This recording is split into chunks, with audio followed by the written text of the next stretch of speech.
Notre Père, tu nous as rassemblés devant ton trône pour nous donner le privilège d'entendre ta voix. Donne-nous maintenant donc de t'entendre et de t'écouter. Et pour que cette parole soit efficace pour nous sauver, nous prions que tu nous aides par ton Esprit Saint à l'écouter avec des cœurs diligents, bien disposés et pleins de prières, et que tu nous aides à la recevoir avec foi et amour, à la serrer dans nos cœurs et la mettre en pratique dans nos vies. C'est ce que nous te prions au nom puissant de ton Fils Jésus-Christ. Amen. Nous lisons donc dans l'Épître aux Colossiens, à partir du verset 7. Paul écrit ceci. « En ce qui me concerne, Tychik, le frère bien-aimé, fidèle serviteur du Seigneur, mon compagnon dans le service du Seigneur, vous mettra au courant de tout. Je vous l'envoie tout exprès pour que vous connaissiez notre situation et pour qu'il console vos cœurs. Je l'envoie avec le fidèle et bien-aimé frère Onésime, votre compatriote. Ils vous mettront au courant de tout ce qui se passe ici. Aristarque, mon compagnon de captivité, vous salue, ainsi que Marc, le cousin de Barnabas, au sujet duquel vous avez reçu des instructions. S'il vient chez vous, faites-lui bon accueil. Jésus, appelé Justus, vous salue aussi. Parmi les circoncis, ce sont les seuls qui travaillent avec moi pour le royaume de Dieu. Ils ont été pour moi un réconfort. Épaphras, votre compatriote, vous salue, serviteur du Christ Jésus. Il ne cesse de combattre pour vous dans ses prières, afin que, parfait et pleinement convaincu de la volonté de Dieu, vous teniez ferme. Je lui rends ce témoignage qu'il prend beaucoup de peine pour vous, pour ceux de Laodicée et pour ceux d'Hiérapolis. Luc, le médecin bien-aimé, vous salue, ainsi que Démas. Saluez les frères qui sont à Laodicée, ainsi que Nympha et l'Église qui est dans sa maison. Quand cette lettre aura été lue chez vous, faites en sorte qu'elle soit aussi lue dans l'Église des Laodicéens et que vous lisiez également celle qui vous arrivera de Laodicée. Dites à Archippe, prends garde au service que tu as reçu du Seigneur, afin de le bien remplir. Je vous salue, moi Paul, de ma propre main. Souvenez-vous de mes chaînes. Que la grâce soit avec vous. L'herbe sèche et la fleur se fanent, mais la parole de notre Dieu demeure éternellement. Donc, on arrive aujourd'hui à la conclusion de cette merveilleuse épître de Paul aux Colossiens. Et quand on écrit des lettres ou des mails, on a l'habitude de conclure assez rapidement, n'est-ce pas, bien cordialement, ou CDLT. Ceci dit, en France, il y aurait certaines situations où l'on dit un peu plus. On prie les gens d'agréer l'expression de nos sentiments distingués. Ceci dit, je me demande s'il n'y a jamais eu quelqu'un qui a écrit ces formules de politesse tout en ayant des véritables sentiments distingués dont l'expression mériterait d'être agréée. Et c'est peut-être juste l'ignorance d'un étranger, mais qu'est-ce que finalement un sentiment distingué ? Tout cela pour dire qu'on pourrait être très tenté de lire ces derniers versets de l'Épître comme la conclusion de la plupart des épîtres dans le Nouveau Testament, comme on lit les formules de politesse dans une lettre. On note que ça a été dit, on apprécie éventuellement l'effort fait pour cela, sinon on lit un peu en diagonale. Mais ces salutations et ces informations que partage Paul sont tout d'abord sincères, et de plus, elles ont un rôle important dans ce que Paul veut enseigner dans cette lettre. Rappelons-nous qu'il a commencé en exprimant, comme il exprime souvent dans ses lettres, qu'il veut que ses lecteurs connaissent la grâce et la paix de Dieu avec eux. C'est-à-dire, il veut qu'ils connaissent pas une chose qu'on appelle la grâce, mais qu'ils connaissent l'amour bienveillant de Dieu le Père envers eux, et qu'ils vivent dans la paix et la communion profonde avec lui par son Fils Jésus-Christ. Et puis, il les a encouragés à comprendre que tout dont ils ont besoin, ils l'ont déjà en Jésus-Christ, par le fait d'être unis à lui par la foi. les faux docteurs qui étaient dans la région, qui troublaient l'église à Colosse et dans la région. Ils cherchaient à promouvoir des pratiques particulières, des règles, des perspectives supplémentaires. Ce n'est pas juste qu'ils ont tort, mais ils étaient carrément dangereux parce qu'ils représentent un détournement de Jésus-Christ. Le culte aux anges, des lois sur la nourriture, etc., qui étaient utiles dans l'Ancien Testament. Ils essaient à rétablir ces choses pour donner la plénitude, l'expérience encore plus profonde. Mais Paul dit, si vous avez Jésus, vous avez tout ce qu'il faut. Puis Paul leur a donné des instructions à partir du chapitre 3 pour demeurer en Christ, pour vivre en Christ, dans les domaines du culte, dans l'Église, puis dans la famille et le travail, puis des instructions générales qu'on a vues la semaine dernière. Et le résumé, c'est de tout faire au nom du Seigneur Jésus, de tout faire conscient de la présence souveraine de notre Dieu, Jésus-Christ, et de tout faire à sa gloire seule. Et comme on voit ici au verset 18, il a ce même désir à la fin qu'il a eu au début, que les Colossiens reçoivent et expérimentent la grâce de Dieu en Jésus-Christ. Et donc les salutations et les informations qu'il partage ici, à la conclusion, ils ont le rôle très important de renforcer tout ce qu'il a dit, mais aussi de démontrer ce que c'est de vivre en Christ, non seulement de leur donner une démonstration, mais aussi de partager cette vie en Christ avec eux. Il les invite à participer, à partager cette vie, cet amour en Christ. C'est ainsi que Paul nous donne un très bel aperçu de la vie au nom du Seigneur Jésus. À quoi ça ressemble quand les gens vivent au nom du Seigneur Jésus? On a 4 sections principales dans ce passage. Au versets 7 à 9, on voit Paul qui donne quelques informations concernant Tychik et Onésime. Très probablement, c'était eux qui devaient livrer cette lettre à l'Église. C'était les courriers en quelque sorte. Puis les versets 10 à 14, Paul transmet des salutations de la part de son équipe. Puis au verset 15 à 17, il donne aux Colossiens des instructions. Puis un dernier mot au verset 18 pour terminer, une dernière salutation. Il y a sûrement énormément de choses qu'on pourrait apprendre ici. On pourrait passer des heures à étudier la vie de tous ces personnages, ou presque tous les personnages. Donc, presque tous sont mentionnés ailleurs dans la Bible. Il y a peut-être une ou deux qui sont mentionnés que ici. Mais la plupart de ces gens figurent dans d'autres livres du Nouveau Testament, soit dans d'autres épîtres, soit dans le livre des Actes. On a même l'auteur du livre des Actes mentionné, Luc le médecin bien-aimé, qui a bien sûr écrit l'Évangile selon Luc aussi, et puis Actes. Et on a également l'auteur de l'Évangile de Marc, mentionné au verset 10. Mais dans le temps qu'on a ce matin, notons juste ce qu'on peut apprendre par rapport à l'amour chrétien dans ces versets. Cette vie en Christ, l'amour chrétien, l'amour en Christ. Et on va noter 4 aspects de l'amour chrétien en regardant ce qui se dit ici. Donc 4 aspects de l'amour chrétien. Premièrement, l'amour chrétien est large. L'amour chrétien est large.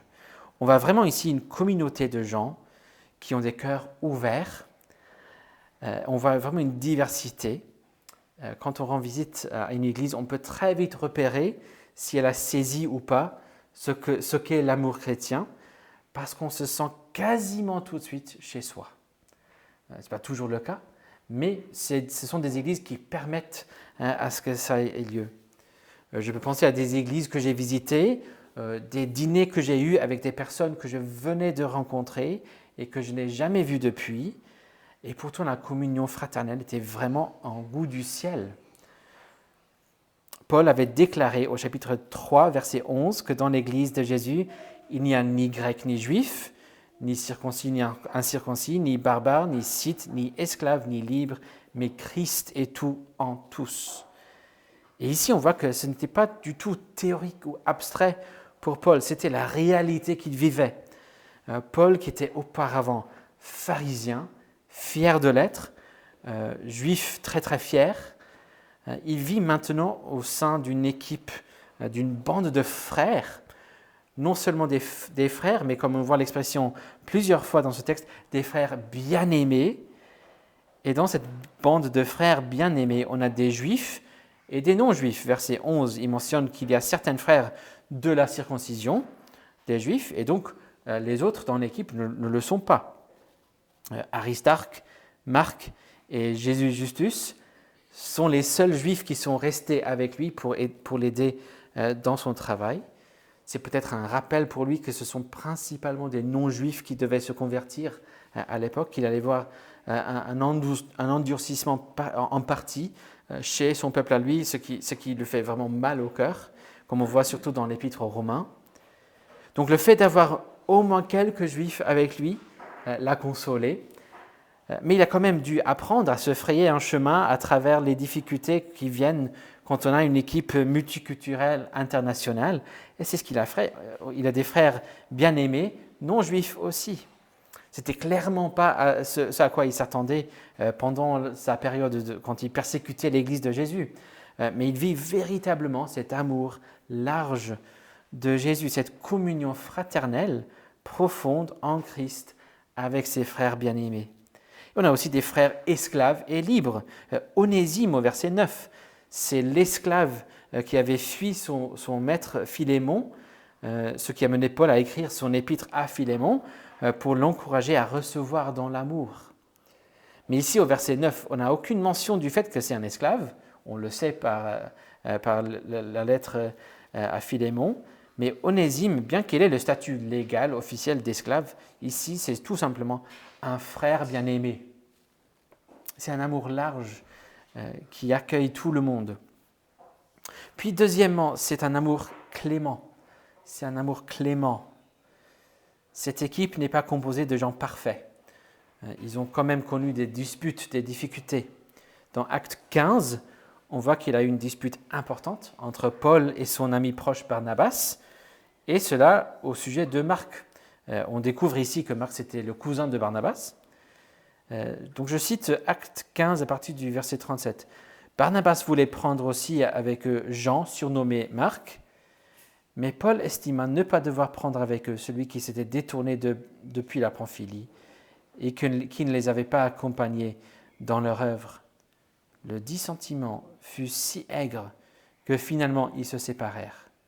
Barnabas prit Marc avec lui et s'embarqua pour Chypre. Paul choisit Silas et partit recommandé par les frères à la grâce du Seigneur.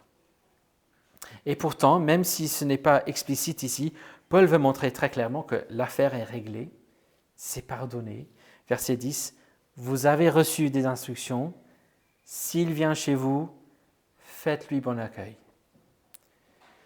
Dans notre culture, où l'on parle beaucoup de la culture du bannissement, ou la cancel culture en anglais, on peut comprendre assez facilement qu'il aurait été bien plus facile pour Paul et les Colossiens, suite à cette dispute, de ne plus jamais avoir affaire avec Marc et Barnabas. Mais là où il y a de la repentance sincère et la réconciliation, l'Église doit montrer une voie plus excellente. Cet amour clément. Voici donc quelqu'un qui avait déçu Paul, qui était donc peut-être mal vu par plusieurs églises, mais ce n'est plus le cas. Son instruction donc, ce n'est pas juste de laisser entrer Marc ou de tolérer Marc. Faites-lui bon accueil. Ouvrez bien plus que la porte. Ouvrez aussi vos bras et vos cœurs envers lui. C'est un frère bien-aimé. Comme j'ai dit tout à l'heure, c'est lui qui donnera l'évangile, selon Marc. Et vers la fin de sa vie, Paul va demander à Timothée d'amener Marc avec lui pour lui rendre visite. De Timothée 4, 11, il dit « Prends Marc et amène-le avec toi, car il m'est fort utile pour le service. » On voit aussi cette clémence, cette miséricorde à l'égard d'Onésime. Il avait offensé son maître Philémon, et pourtant il s'est repenti, et Paul le renvoie vers Philémon, et l'Église doit l'accepter comme un frère bien-aimé. S'il y a des noms qui nous encouragent par le fait qu'ils nous montrent que les disputes sont réglées, les péchés pardonnés, il y a un nom dans le passage qui pourrait nous hanter dans un sens. C'est le nom de Démas au verset 12. Ici, il salue les frères, mais on sait que plus tard, Démas va trébucher. Paul dira à Timothée, dans sa deuxième lettre à Timothée, « Démas m'a abandonné par amour pour le siècle présent, pour le monde présent. » Il y a certains qui se posent la question, puisque Paul ne dit rien d'autre au sujet de Démas ici, il le nomme tout simplement comme quelqu'un qui envoie des salutations. Luc, le médecin bien-aimé, qui salue les Colossiens, mais puis et Démas.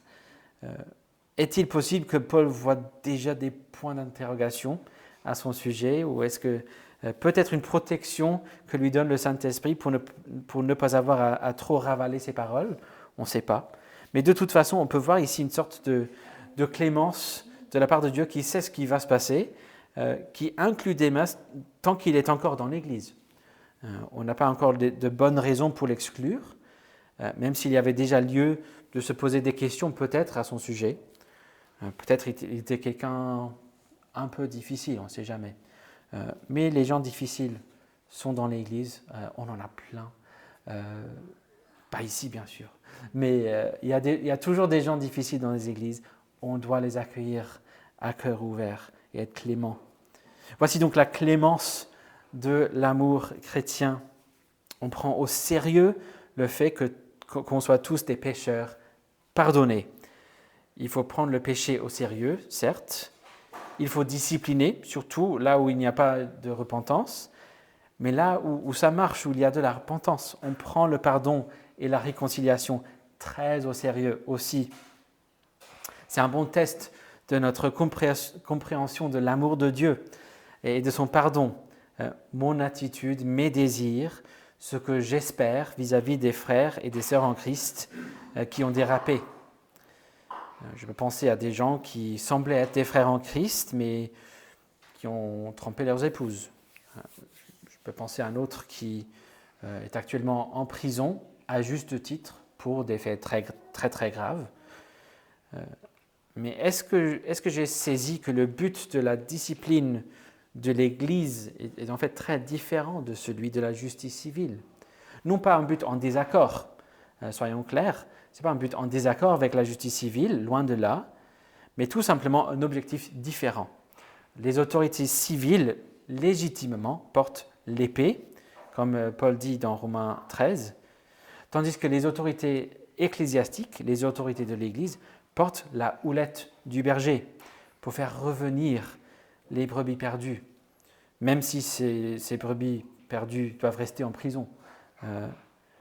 Et donc, ces gens que je considérais comme des frères, est-ce que je souhaite qu'ils se repentent et que l'on puisse rétablir notre communion fraternelle? Et pas juste qu'ils se repentent pour que je puisse me montrer que j'avais raison, mais se repentir pour qu'on puisse rétablir la communion fraternelle en Christ. Est-ce que je souhaite pouvoir un jour leur faire bon accueil par la grâce de Jésus-Christ? L'amour chrétien est clément. Troisièmement, l'amour chrétien est délibéré. L'amour chrétien est délibéré. L'amour exprimé ici n'est pas un simple sentiment.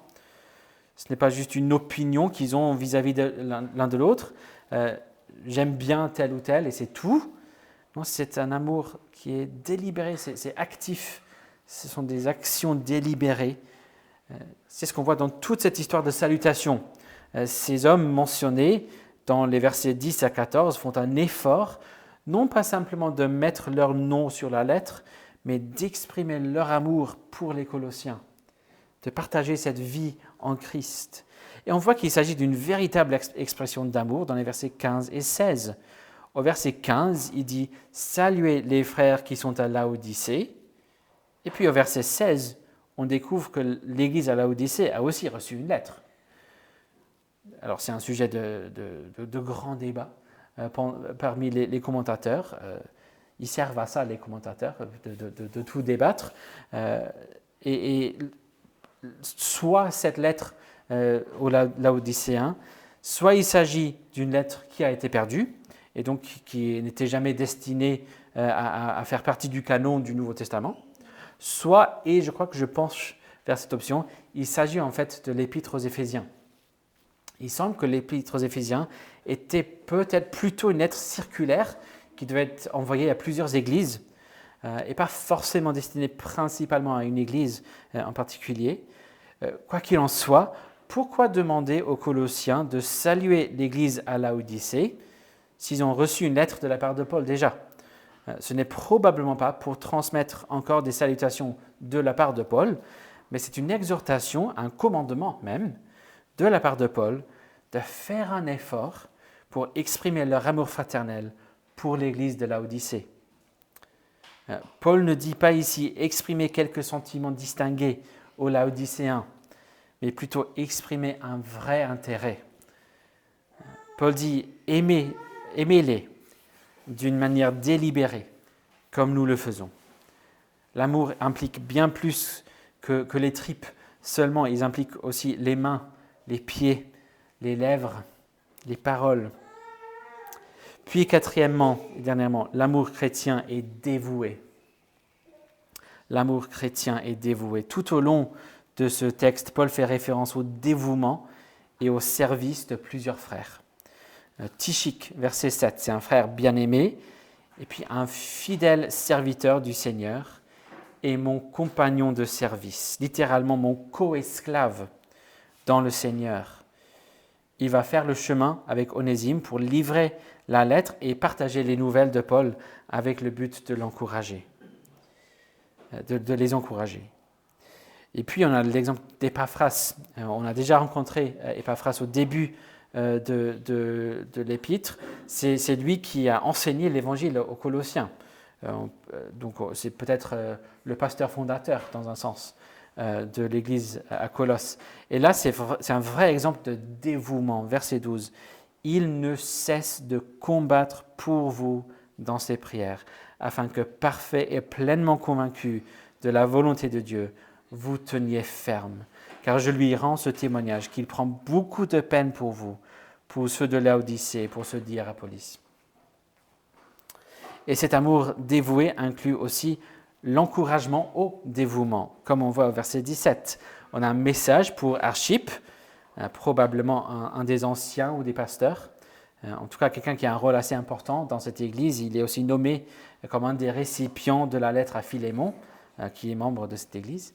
Dites à Archippe, prends garde au service que tu as reçu du Seigneur afin de le bien remplir. Alors on a probablement tous une sorte d'instinct qui rébute contre ce genre de commandement, ou au moins un instinct qui ne recevrait pas comme une expression d'amour.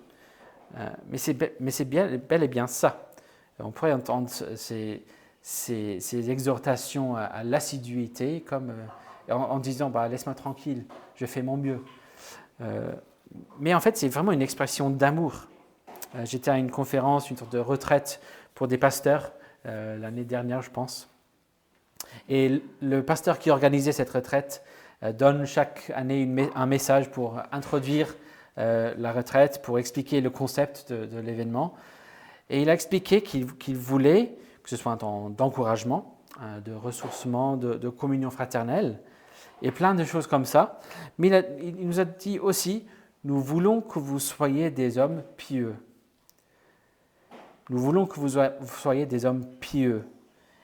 Et il y a une manière de dire cette phrase de sorte que notre nature pécheresse rebute contre ça pour le voir comme un fardeau, une loi qui condamne. Et pourtant, grâce à la manière à laquelle il avait dit et tout ce qu'il avait dit avant, nous voulons que vous soyez des hommes pieux. Je pense que, au moins pour moi, mais je pense que pour tout le monde, notre réaction instinctive, c'était plutôt « merci ». Merci d'avoir désiré ça pour nous. Parce que c'est un beau désir, n'est-ce pas? Nous voulons que vous soyez pieux. C'était pas juste un fardeau, mais un beau désir. Nous voulons ça pour vous. Et donc, c'est le désir de Paul pour Archippe, qu'il prenne garde au service qu'il a reçu du Seigneur, afin de le bien remplir. Et donc, une partie de notre dévouement, c'est un désir aimable de voir les uns les autres croître en dévouement aussi et en amour. Et bien sûr, on a l'exemple principal de dévouement qu'on a ici, c'est Paul lui-même. Il a déjà évoqué plusieurs fois dans cette lettre qu'il a écrit en prison. Et on le voit encore ici, verset 10, Aristarque et son compagnon de captivité, son coprisonnier. Et puis le dernier verset. Comme avec d'autres épîtres, il avait dicté la lettre et puis il a ajouté sa signature à la fin. Et avant de donner la dernière salutation, il dit « Souvenez-vous de mes chaînes ». Et ce souvenir des chaînes pourrait aller dans deux sens. Bien évidemment, ça doit aller dans le sens de leur amour et leur intérêt pour Paul. Ils peuvent prier pour lui et ils peuvent l'aider dans ses souffrances. Mais aussi, ce souvenir des chaînes irait aussi dans le sens de souligner l'importance capitale de tout ce qu'il vient d'écrire. À chaque fois qu'il a évoqué le fait qu'il soit en prison, il a fait justement pour souligner la valeur et l'importance de l'évangile de Jésus-Christ. Souvenez-vous que si je prêchais ce que prêchent ces faux docteurs, les autorités n'auraient aucun problème avec moi. Souvenez-vous que ça vaut absolument la peine d'être dans des chaînes. Ça vaut la peine d'être en prison pour cette merveilleuse nouvelle. Souvenez-vous de l'importance de cela, que Jésus seul suffit pour vous. N'ajoutez rien à ce message. Soyez tout simplement unis à Jésus-Christ par la foi en lui. Et vous avez tout ce qu'il vous faut en lui. Vous êtes tout ce qu'il faut être. Vous avez l'Esprit Saint en vous. Vous êtes justifiés, vous êtes sanctifiés, vous êtes adoptés en Jésus-Christ. Vous êtes réconciliés à Dieu en Jésus-Christ. Restez là où vous êtes. Faites des progrès, mais restez là où vous êtes. Ce n'était pas une question de vie et de mort, et surtout une question de la gloire de Jésus-Christ, je ne serai pas resté ici en prison, dit Paul. Souvenez-vous donc de mes chaînes, demeurez en Jésus-Christ seul, et que sa grâce soit avec vous. Connaissez-vous cet amour? Vivez-vous cet amour? Personne d'entre nous le vit parfaitement, bien sûr, mais est-ce que vous le connaissez au moins? Pour nous tous, que ce soit tout nouveau ou dans la continuité de la poursuite de l'amour, de notre connaissance de Jésus-Christ, la réponse c'est toujours de venir à Jésus-Christ. Venir à Jésus-Christ seul, recevoir son amour pour vous. Son amour large, qui ouvre grand les bras à tous ceux qui viennent à lui, de tout arrière-plan. Son amour clément, qui pardonne tout péché, qui restaure tous ceux qui se repentent. Son amour délibéré, il est venu nous chercher, nous sauver. Il a fait bien plus que le fait d'exprimer des sentiments. Il est venu jusqu'à la croix pour nous, pour faire quelque chose, pour vous sauver. Et son amour dévoué. Il a pris bien plus que des chaînes. Il était dévoué jusqu'à la mort maudite sur la croix pour nous. C'est ce qui a rendu possible le pardon, la réconciliation, la communion fraternelle, la communion avec Dieu. C'est pour ça qu'il est important de se souvenir des chaînes de Paul, parce que ce n'est que par cette merveilleuse nouvelle qu'il prêche, cet évangile de Jésus-Christ seul, que nous pouvons recevoir la grâce de Dieu pour toujours. Donc venez à Jésus-Christ. Souvenez-vous de l'importance de ce message par le biais des chaînes de Paul et restez attachés à Jésus-Christ pour toujours. Prions. Notre Père, nous te remercions pour cette lettre aux Colossiens et nous prions que tu nous aides à nous souvenir des chaînes de Paul pour que nous puissions ensuite nous souvenir de l'importance de l'évangile de Jésus-Christ et de l'importance du fait de ne rien ajouter à cet évangile pour que nous puissions tout faire au nom de Jésus-Christ et pour que nous puissions vivre cet amour en Christ, cet amour large, cet amour clément, cet amour délibéré, cet amour dévoué entre nous, mais surtout que nous puissions connaître l'amour de Jésus pour nous, de connaître ton amour pour nous, toi qui as envoyé Jésus-Christ pour nous, pour que nous puissions vivre à ta gloire seule dans cet amour. Et nous prions toutes ces choses au nom puissant et précieux de Jésus-Christ. Amen.